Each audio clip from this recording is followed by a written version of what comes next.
enregistrée le 13 septembre 2002, secteur de la montagne, AO, empreinte d'un groupe d'environ 10 personnes. Parmi leurs affaires, 3 bottes dans maison d'enfants, de tailles poste différentes, aucune trace d'enfant. Extrait du journal du ranger John Cole, parc national d'Organ Pipe. Cactus. John Cole est arrivé à Organ Pipe il y a 3 ans, après avoir été démobilisé de la patrouille frontalière américaine. La raison en était un incident au cours duquel, sous les ordres de ses supérieurs, il avait ignoré un rapport sur des migrants bloqués. Une semaine plus tard, 7 corps ont été retrouvés. Parmi eux, un enfant. Les cauchemars du petit super-héros couvert de poussière du désert le hantent encore. Bientôt, le mariage s'effondre. Mary ne supporte plus ses cauchemars et son isolement. La limite sud du parc s'étend sur 30 miles le long du Mexique. Il n'y a que 20 rangers pour 330 000 acres. Impossible de contrôler complètement une zone sillonnée de pistes illégales. En septembre, le désert reste mortel. Les températures diurnes grimpent jusqu'à 100 degrés Fahrenheit et descendent en dessous de 60 degrés la nuit. Sans eau, un homme meurt en 24 heures. Cole était habitué à la chaleur, aux litres de sueur perdus et aux douleurs musculaires constantes. Il connaît les premiers signes de déshydratation, maux de tête, vision floue, confusion et les heures qui le séparent de la mort. Dans son journal, il notait tout. Traces, coordonnées, découvertes, une habitude née de la recommandation d'un thérapeute de structurer l'expérience. Ce matin-là, John arpente le sentier dans le secteur d'Ao. La température n'a pas encore dépassé 85 degrés. Dans les basses Aster, il trouve les signes habituels du séjour du groupe. Des bouteilles vides, des emballages et un feu de camp éteint. Sur le versant est, il remarque une niche dans la roche. À l'intérieur se trouvait un sac à dos d'enfant avec des vêtements et 3 bottes de tailles différentes. L'une d'entre elles était ornée d'un personnage de bande dessinée. Il vérifie la zone, aucune trace d'enfant, seulement des traces d'adultes vers le nord. John le savait. Les enfants ne laissent pas volontairement leurs chaussures dans le désert, où les cactus transpercent la peau et où les scorpions et les serpents ne font pas de différence entre les adultes et les enfants. Dans son sac à dos, il trouve une marque au feutre noir, un code à 3 chiffres. Chez les gardes frontières, il les avait vus sur des guides marquant « marchandises ». Quelque chose brille entre les rochers, un talkie-walkie. Il l'allume. Le grésillement laisse entendre une conversation en espagnol près de Bateswell. Livraison demain à 2 heures. 3 enfants et 5 femmes. Un sentiment familier montait en lui, le même que celui qu'il avait éprouvé il y a 3 ans. Mais cette fois, il n'allait pas rester à l'écart.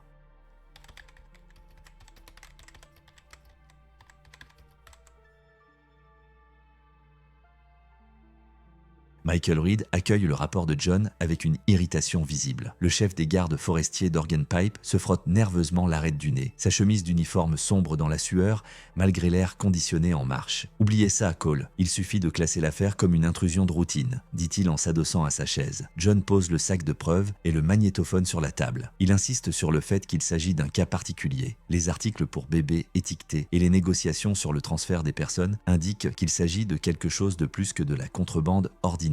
Red se souvient de l'incident avec Chris Hegel. Le nom du garde forestier décédé résonne douloureusement. Il y a tout juste 3 semaines, le 28 août, un passeur de drogue a abattu Chris Hegel alors qu'il était en patrouille. Tous les employés du parc portent encore un ruban noir sur leur badge. Le chef signale que les gardes frontières ont déjà vérifié la zone et n'ont trouvé personne. John mentionne Bateswell et l'heure exacte de la livraison, 2 heures de l'après-midi. Une information qu'il a entendue à la radio. « Écoutez, dit Red d'une voix plus calme, il y a des instructions après l'incident d'Hegel. Risque minimal. Pas d'enquêtes amateurs. On documente et on transmet aux agences compétentes. Le trafic d'êtres humains, c'est le fédéral. » La demande de John de patrouiller dans la zone de Bateswell a été catégoriquement refusée. Il a été affecté au secteur nord. En sortant du bâtiment, John sent la chaleur le frapper comme un mur de béton. L'horloge indique 11h38. Il est un peu plus de 2 heures moins le quart. 20 minutes pour préparer la Jeep, 40 minutes pour arriver à pleine vitesse, 1 heure de plus pour se mettre en position. Il avait décidé de ne procéder qu'à une surveillance et non à une arrestation afin de recueillir des informations qu'il serait impossible d'ignorer.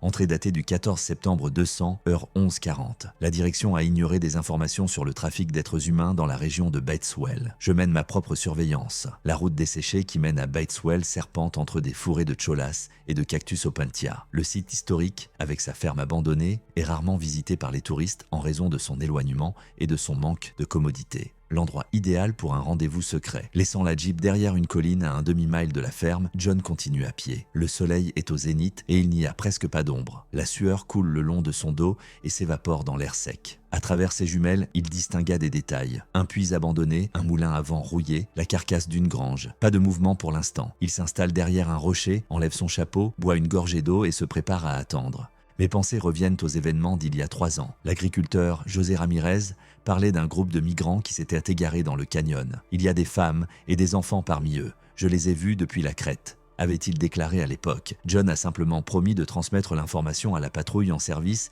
et est retourné à ses tâches en cours. Lorsqu'il s'en souvient, une tempête s'est déjà abattue sur la région, rendant les recherches impossibles. La chaleur emplit ses poumons comme de l'eau bouillante. Clignant des yeux, John revint au présent. Un pick-up aux plaques poussiéreuses de l'Arizona apparut à l'extérieur de la ferme. 2 hommes portant des lunettes noires et des casquettes en sont sortis pour inspecter la zone. 15 minutes plus tard, une camionnette banalisée arrive. En pointant ses jumelles, il voit le conducteur de la camionnette, un homme trapu en chemise à carreaux, aller à la rencontre des arrivants. Leur geste indique clairement qu'il s'agit d'un marchandage. John sort lentement un appareil photo compact et prend une série de clichés des visages et des plaques d'immatriculation. Soudain, l'un des hommes se tourne dans sa direction comme s'il se sentait surveillé. Il dit quelque chose aux autres en montrant la colline. Le cœur de John bat plus vite. John baissa lentement la caméra, réalisant qu'il était stupide de se faire prendre maintenant, sans preuve suffisante. La porte de la camionnette s'est ouverte et il a vu des femmes en sortir, dont une très jeune. Derrière elle, un garçon d'une dizaine d'années et 2 filles plus jeunes. Tous étaient vêtus de vêtements propres, ce qui n'est pas typique d'une longue traversée du désert. John a pris les dernières photos, réalisant qu'elles avaient été changées, remplacées par des vêtements de randonnée sales et des vêtements propres. Un bruissement se fait entendre derrière lui. Il se retourne et croise le regard d'un homme en tenue de camouflage. Il porte un pistolet à la ceinture. « Et qui es-tu » La voix était calme mais ferme, la main dangereusement proche de l'arme. John a lentement montré son badge et s'est présenté comme un garde forestier des monuments nationaux. Interrogé sur l'absence de transport et la présence d'une caméra, il a répondu qu'il vérifiait s'il y avait une activité suspecte. « À votre place, je ferai demi-tour et je partirai », lui conseille l'homme en l'observant attentivement. John lui répond qu'il s'en va, qu'il ne fait que son travail. L'homme exige de laisser l'appareil photo derrière lui. Une seconde de pause s'installe entre eux. Les photos étaient la seule preuve. « Non », répond John. La main de l'homme se dirigea vers son holster, mais s'arrêta. John pouvait lire l'hésitation dans les yeux de l'homme. Tirer sur la figure d'autorité serait trop difficile. Saisissant l'occasion, il se déplaça brusquement sur le côté, dévalant la pente. Heureusement, il n'y a pas eu de poursuite. Au commissariat, David Torres fait tourner son crayon, tapotant nerveusement sur son bureau. Vétéran du service, avec 15 ans d'expérience,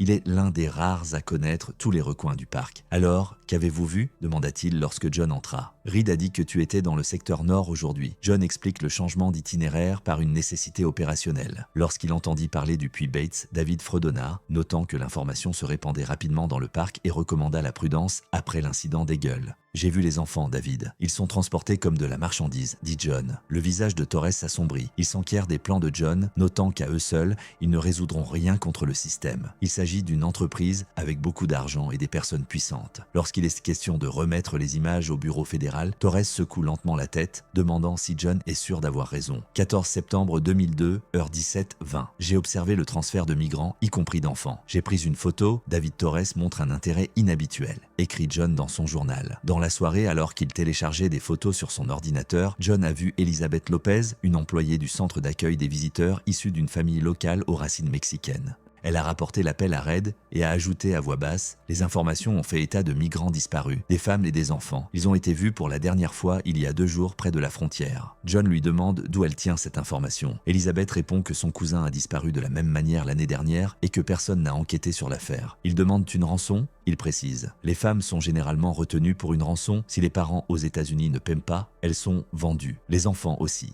explique-t-elle en le regardant dans les yeux pour la première fois. Interrogée sur le délai, elle a répondu « 3 à 4 jours, parfois moins, parfois moins. » John la remercia et copia rapidement les fichiers sur une clé USB qu'il rangea dans sa poche de poitrine. Il sentait que la conversation avec Reed n'allait pas être facile. Il s'arrêta à la porte du bureau de Reed lorsqu'il entendit une conversation. Le superviseur parlait à quelqu'un en haussant le ton. « Il en a trop vu ? Non, je ne peux pas le garantir. Oui, je comprends la gravité de la situation. » John recula lentement. Quelque chose lui disait que les fédéraux seraient les derniers à voir ces photos.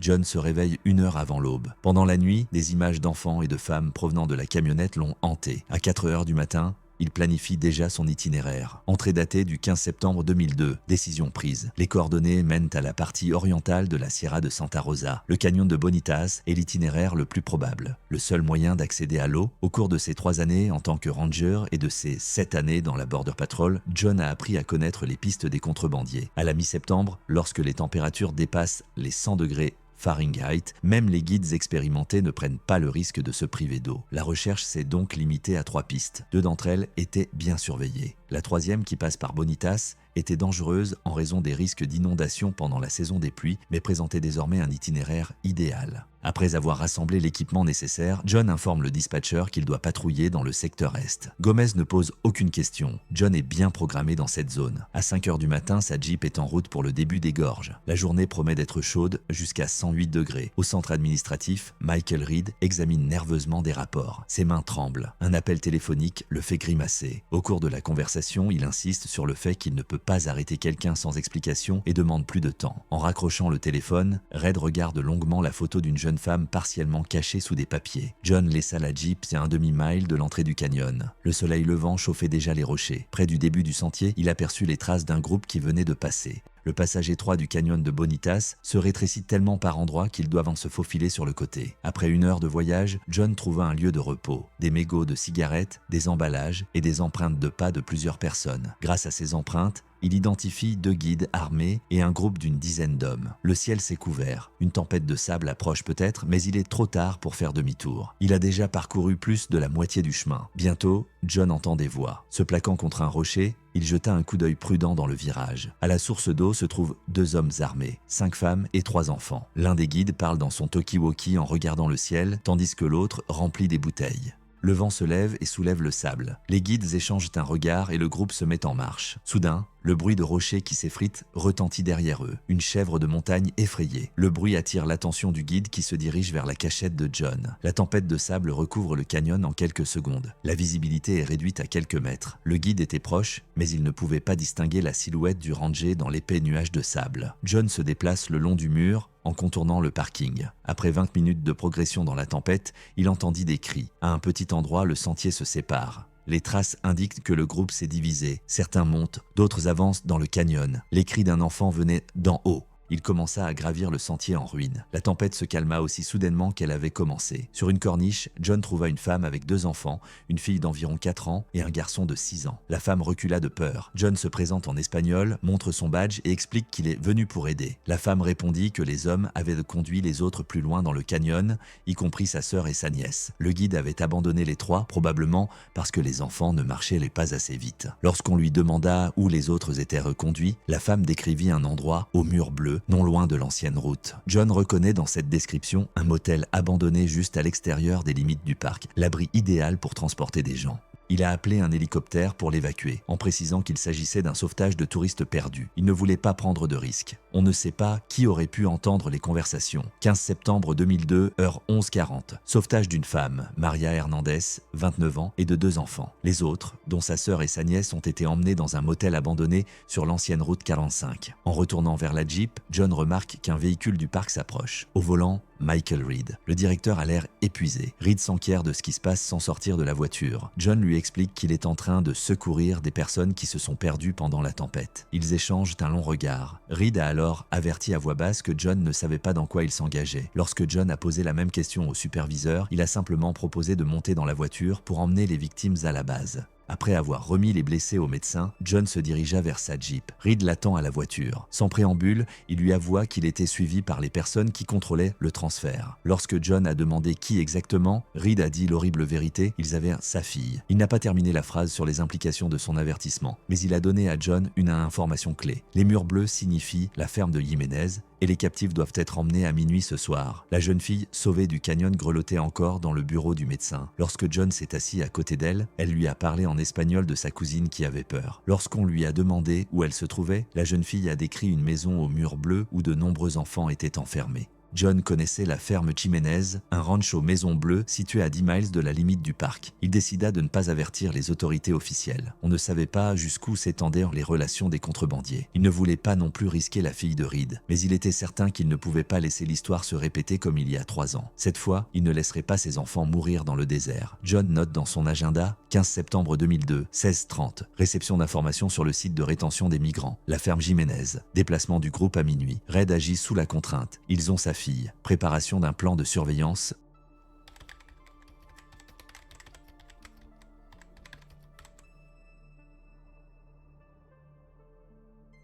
Dans le bâtiment administratif du parc, John et Reed sont penchés sur une carte de la ferme Jiménez. John explique méthodiquement pourquoi le délai condamnerait tous les prisonniers, y compris la fille de Reed. Reed fixe la carte de la ferme, ses doigts tremblent visiblement. « Nous ne pouvons pas prendre de risques », dit-il à voix basse. Au moindre mouvement suspect, il ne finit pas sa phrase. « Cela fait 3 mois que tu suis leurs instructions », objecta John à voix basse. « Ont-ils ramené Emma ?» Reed secoua la tête, les yeux rougis. « Peut-être que si nous n'intervenons pas, ils la laisseront partir. » Michael, s'ils devaient la laisser partir, ce serait déjà fait. Leur but est de garder Emma pour pouvoir te contrôler. Et ils le découvriront. Reed tape du poing sur la table. Ils ont des yeux partout. Un seul faux pas et je ne reverrai plus jamais ma fille. John respire profondément. Il y a 3 ans, il avait lui aussi choisi l'inaction. J'étais à votre place. Moi aussi, j'ai choisi de ne pas agir quand la vie des gens était en jeu. Résultat, 7 cercueils. Un enfant parmi eux. John montre la carte. Maintenant, nous avons les informations. Nous savons où ils se trouvent et quand ils doivent être déplacés. Tout retard ne tuera pas seulement Emma, mais tous les autres. Si nous ne faisons rien, vous la perdrez pour toujours. Reed resta silencieux un long moment, puis sortit la photo d'une jeune fille aux cheveux blonds. Elle a 21 ans, elle a toujours voulu travailler dans les parcs nationaux, comme son père. Il a levé les yeux. « D'accord, qu'allons-nous faire ?» À minuit, les personnes de confiance étaient réunies dans le bureau. David Torres, un ranger expérimenté, qui avait perdu son frère dans une fusillade avec des passeurs de drogue. Mike Wilson, un ancien marine qui était récemment devenu ranger. Et Elizabeth Lopez, qui connaissait la région mieux que quiconque. 15 septembre 2002, 22h40, l'équipe est rassemblée pour une opération à la ferme Jiménez. Reed confirme que sa fille Emma fait partie des captifs. Environ 15 personnes sont détenues à la ferme, dont 6 enfants. Les gardes sont au moins 4 hommes armés. Nous prévoyons une opération à l'aube. John prend note dans son agenda. Le plan était simple. Reed et Wilson feraient diversion avec un chèque officiel. Et John, avec Torres et Elizabeth, tenterait de libérer les captifs par l'arrière de la ferme. Les hommes sont vraisemblablement détenus dans la grange, une structure sans fenêtre avec une seule entrée. Elizabeth a organisé le transport pour l'évacuation. 2 véhicules qui attendront sur une vieille route à 1 km de la ferme. À l'aube, 5 ombres se dirigent vers la ferme. Reed et Wilson se dirigent vers l'entrée principale, les autres contournent la propriété par l'ouest où un bosquet de cactus s'approche des bâtiments. Dans la pénombre du matin, la ferme semble déserte, mais un œil expérimenté repère des signes d'activité, des traces de pneus fraîches, des filets de camouflage, une sentinelle à l'extérieur de la maison principale. La voiture de patrouille transportant Reed et Wilson s'arrête devant le portail. La sentinelle et 2 autres hommes s'approchent d'eux. Une conversation s'engage. John et son groupe profitent de la distraction pour se rendre à la grange. Elizabeth resta pour surveiller pendant que John et Torres forçaient la serrure de la porte. Dans la pénombre de la grange, des gens sont assis, blottis contre les murs. Des femmes, quelques hommes, des enfants de différents âges. John explique tranquillement en espagnol qu'ils sont venus pour aider. Dans le coin le plus éloigné, il aperçut une jeune fille blonde qui se distinguait des autres, Emma Reed. Des voix fortes se font entendre à l'extérieur. Elizabeth signale un danger. John était confronté à un choix. Essayer de les faire tous sortir en même temps, au risque d'être repérés, ou en sauver quelques-uns, dont la fille de Reed, puis revenir chercher les autres. La première option était dangereuse. La seconde garantissait pratiquement qu'il n'y aurait pas de retour possible. Il y a 3 ans, il avait choisi la voie la plus sûre. Il avait perdu 7 personnes, dont un enfant. Aujourd'hui, il a décidé de faire sortir tout le monde immédiatement. John a décidé d'appliquer le plan de secours dont Reed et lui avaient discuté la veille. Le calcul était basé sur la connaissance de la psychologie des contrebandiers et des particularités du terrain. Il réunit les prisonniers et leur expliqua tranquillement, en montrant un plan de la ferme dessiné sur le sol en terre battue. Le groupe principal passerait par le lit du ruisseau asséché, une tranchée imperceptible depuis la maison principale, envahie par les buissons. Les plus faibles, y compris les enfants, seraient au milieu de la colonne, protégés par des adultes physiquement forts à l'avant et à l'arrière. Torres est parti en premier, en éclaireur discret, en signalant par des gestes. John confie à Elizabeth le soin de coordonner le mouvement du groupe et lui prend la position de suiveur. Ils utilisent les éléments naturels du paysage, dunes basses, buissons d'Opintia, ombre des bâtiments, tout ce qui peut dissimuler le mouvement organisé de 17 personnes. Lorsqu'un garde s'engageait inopinément sur la route d'évacuation, John utilisait la technique de neutralisation silencieuse enseignée aux gardes frontières. Il ne s'agissait pas de tuer, mais de mettre temporairement hors d'état de nuire avec un minimum de bruit. À la maison principale, Reed a magistralement fait échouer les négociations, utilisant sa position de chef du service des parcs pour exiger de voir les titres de propriété, les permis de construire et les enregistrements des machines. Son expérience de bureaucrate donne au groupe de John de précieuses minutes. La partie la plus difficile était de traverser l'espace ouvert entre la ferme et le désert. John utilise alors la tactique du point de diversion, une piste délibérément laissée dans la direction opposée à l'itinéraire réel. Quelques objets échappés, des empreintes partielles de chaussures, tout ce qu'il faut pour confondre les poursuivants et donner aux fugitifs une précieuse longueur d'avance. La prévoyance d'Elizabeth, avec 2 véhicules au lieu d'un, a permis d'évacuer tout le monde en même temps. Lorsque la poursuite a commencé, la dernière partie du plan a fonctionné. Une fausse route préparée à l'avance avec des traces laissées dans la direction opposée à la véritable cachette. Les poursuivants ont remarqué ces signes et ont suivi la mauvaise piste. La blessure de Reed a nécessité des soins médicaux, mais grâce à l'expérience militaire de Wilson, elle a pu être stabilisée sur le terrain. John, quant à lui, malgré sa propre blessure, a continué à coordonner le groupe en pensant plusieurs fois à l'avance. Lorsque tout le monde s'est retrouvé en lieu sûr, à des dizaines de kilomètres de la ferme, Reed a enfin posé la seule question qui lui tenait à cœur, celle d'Emma. En apprenant que sa fille était saine et sauve, il se laissa aller à une certaine faiblesse pour la première fois depuis de nombreux mois. 16 septembre 2002, 06:30, opération terminée, tous les prisonniers sont libérés,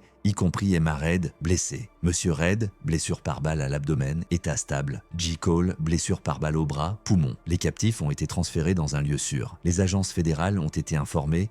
La voiture se dirigeait vers l'est, vers le soleil. John réfléchit aux conséquences de cette opération non autorisée, mais pour la première fois depuis 3 ans, il ne ressent pas de lourdeur dans la poitrine. Pour la première fois, il pouvait regarder son reflet dans les yeux. Tout recommence.